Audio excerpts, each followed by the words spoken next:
Alright guys, how's it going? Awesome Soul here, and today, as promised in the last episode, we'll be talking about the Ghost module. This bot here might look somewhat familiar to you. This is what used to be the Soul Reaper. I've just gone ahead and called it the Soul Reaper Mark II, painted in the Awesome Soul colors, which just so happen to be the non-premium colors. But I'm not complaining. I got my fancy Carbon 6 thrusters and a Carbon 6 weaponry. Well, SMGs, that is. So, my thoughts on the Ghost module are, well, a little underwhelming, to be honest. Don't get me wrong, it's a really awesome concept. Like, the whole idea of cloaking is absolutely fantastic, and it's definitely something that we need in the game. Well, we need a lot of everything in the game. Just give us all the things, and then I'll be happy. But no,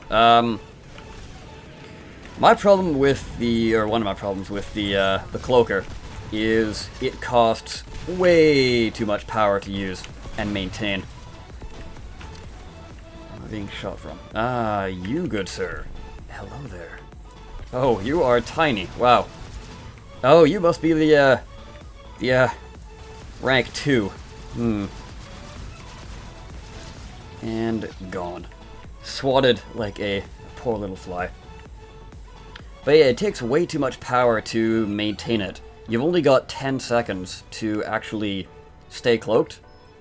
And the biggest problem with that is, you know, the update was like, whoa, check out these things. 2 things that will combine together to give you the ultimate close-range fighting power.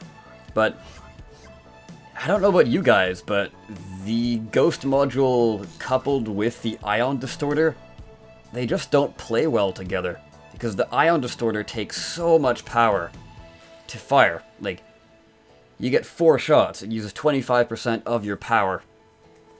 And the Ghost module drains your power fairly quickly. It only gives you 10 seconds of cloaking.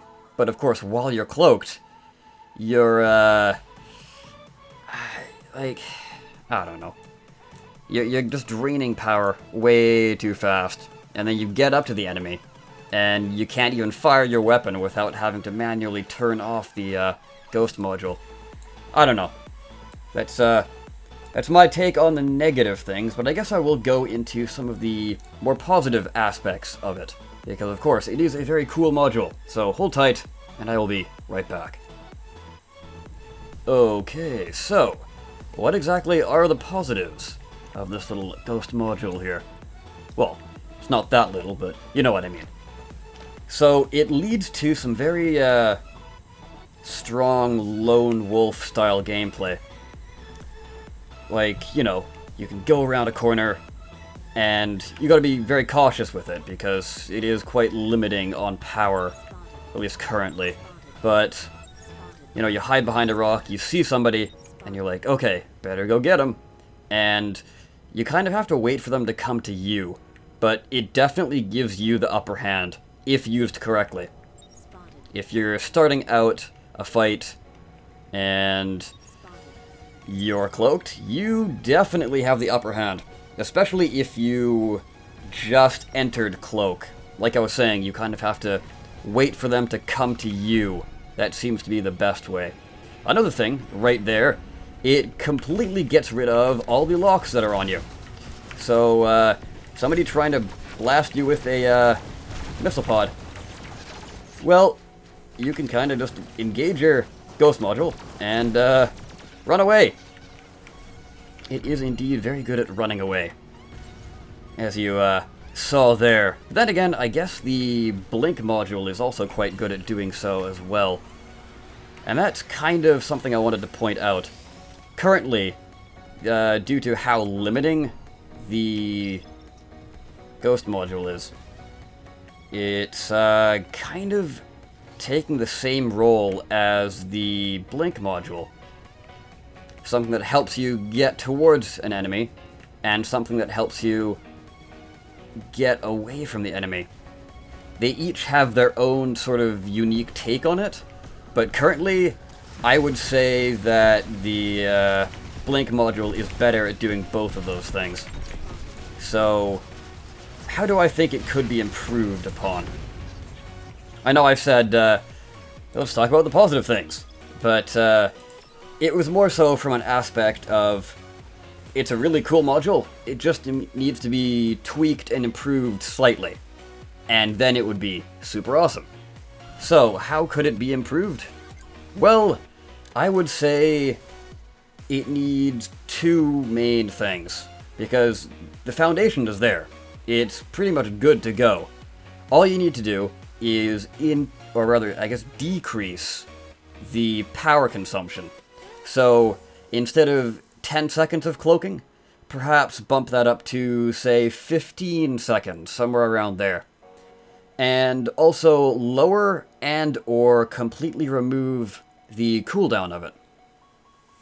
So, that way, you can engage your cloak, and then, you know, fire off a shotgun blast.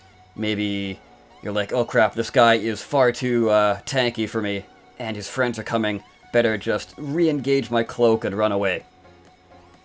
You kind of have to invest your cloak. Like, what I'm trying to get at is, you put your cloak on, you run up to someone, and you're like, bam, here's my shotgun blast. They turn around, oh crap, they have a shotgun too. I better run away. But now you can't cloak yourself, so you're kind of screwed. So you kind of have to pick your targets there. I guess that's kind of a good thing, but I just feel that the cooldown takes away from the fun, because the power drain is already a big enough factor, especially when you're working with the shotgun, something that takes a lot of power to fire anyways. I don't know, what do you guys think of all that? Are there any other ways you could think of to improve the Ghost module? Or are you in the minority that somehow thinks it's overpowered? I don't think I've actually ever seen anybody say that the Ghost module is overpowered. But I could be wrong. I don't know. Let me know down below. As always, I like to hear what you guys have to say. With that, I will end the video right about now. I've been the Awesome Soul. I thank you so much for watching, and I'll see you next time. Take care.